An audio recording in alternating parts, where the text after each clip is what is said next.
Here are some tips on chopping chives. So first of all, we want to gather our herbs into a kind of a nice condensed little area. If you're using basil or something, you want to roll them up into a cigar shape. But here we have some chives. So here's the chopping motion that we're going to use. So we've got the tip of the knife on the chopping board and we're just going to slowly rock it up and down. Here we have it with the herbs in place, and I'm making my cut and then I'm shuffling my fingers back, so I'm holding all the chives together still, but I'm just slowly taking bit after bit, moving my fingers as we go.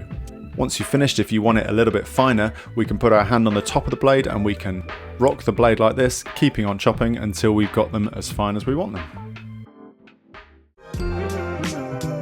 Don't forget there are plenty of tips like this throughout our book. All you need to do is find the tip that you want, get your phone, give it a scan, and that will take you right to where you need to go, or simply follow us for more tips just like this.